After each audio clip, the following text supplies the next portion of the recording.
പാലക്കാട് കാട്ടുപന്നിയുടെ ആക്രമണത്തിൽ 6 വയസ്സുകാരിക്ക് പരിക്ക്. തച്ചമ്പാറ സ്വദേശിനി പ്രാർത്ഥനയ്ക്കാണ് പരിക്കേറ്റത്. ഇന്ന് രാവിലെ 8:30 ഉഴുന്നുപറമ്പിൽ വെച്ചായിരുന്നു ആക്രമണം.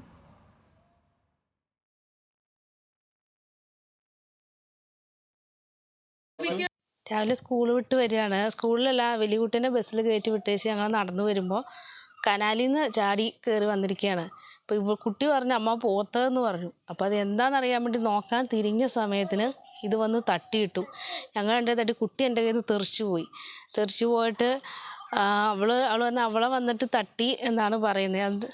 അത് കാലിന് ആശുപത്രിയിൽ കൊണ്ട് ബ്ലഡൊക്കെ വരുന്ന കണ്ട് വേഗം എല്ലാവരും കൂടി ആശുപത്രിയിൽ കൊണ്ട് നോക്കുമ്പോൾ തലയ്ക്കും കാലിന് സ്റ്റിച്ചുണ്ട്, മുറിവ്. ആ കുട്ടിക്ക് പോയി ഇരിക്കാൻ വയ്യ, നിൽക്കാൻ വയ്യ എന്നൊക്കെ പറഞ്ഞ് കരയാണ്. എന്താ ഇങ്ങനെ രാത്രി സമയങ്ങൾ നമ്മൾ ഇതിനെ ഒരുപാട് കണ്ടിട്ടുണ്ട്, പക്ഷെ പകലിങ്ങനെ വന്ന് ആക്രമിക്കാൻ പറയുമ്പോൾ. പാലക്കാട് നിന്ന് പ്രസാദ് ഉടുമ്പശ്ശേരിയുണ്ട്. പ്രസാദ്, എന്താണ് തച്ചമ്പാറയിൽ ഉണ്ടായത്? ഇവിടെ ഈ വന്യമൃഗശല്യം ഉള്ള പ്രദേശം തന്നെയാണോ ഇത്? അരുണ്യ, ഇന്ന് രാവിലെ 8:30 ഈ സംഭവം ഉണ്ടാകുന്നത്. തച്ചമ്പാറ ഉഴുന്നുപറമ്പ് സ്വദേശി സന്തോഷിന്റെയും ബിൻസിയുടെയും മകൾ 6 വയസ്സുകാരിയായ പ്രാർത്ഥനയാണ് കാട്ടുപന്നി ആക്രമിച്ചത്. ബിൻസി രാവിലെ മൂത്ത മകളെ സ്കൂൾ ബസ് കയറ്റി തിരിച്ച് വീട്ടിലേക്ക് വരുന്ന സമയത്താണ് എതിരെ കാട്ടുപന്നി വന്ന് ഇവരെ ആക്രമിക്കുന്നത്.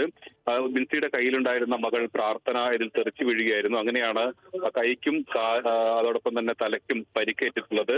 തച്ചമ്പാറയിലെ സ്വകാര്യ ആശുപത്രിയിൽ ചികിത്സ തേടിയിട്ടുണ്ട്. ഈ പ്രദേശത്ത്, ഈ തച്ചമ്പാറ ഉൾപ്പെടെയുള്ള പ്രദേശങ്ങളിലെല്ലാം തന്നെ കാട്ടുപന്നി ശല്യം രൂക്ഷമാണ്. പക്ഷേ പകൽ സമയങ്ങളിൽ, ഇതിപ്പോൾ നടന്നത് രാവിലെയാണ്, പകൽ സമയങ്ങളിൽ പക്ഷേ ഇതുപോലെയുള്ള സംഭവങ്ങൾ അപൂർവമാണ് എന്നുള്ളത് തന്നെയാണ് നാട്ടുകാർ പറയുന്നത്. ശരി, പാലക്കാട് തച്ചമ്പാറയിലാണ് കാട്ടുപന്നിയുടെ ആക്രമണത്തിൽ 6 വയസ്സുകാരിക്ക് പരിക്കേറ്റത്. വിവരങ്ങൾ നൽകുകയായിരുന്നു പാലക്കാട് നിന്ന് പ്രസാദ് ഉടുമ്പശ്ശേരി.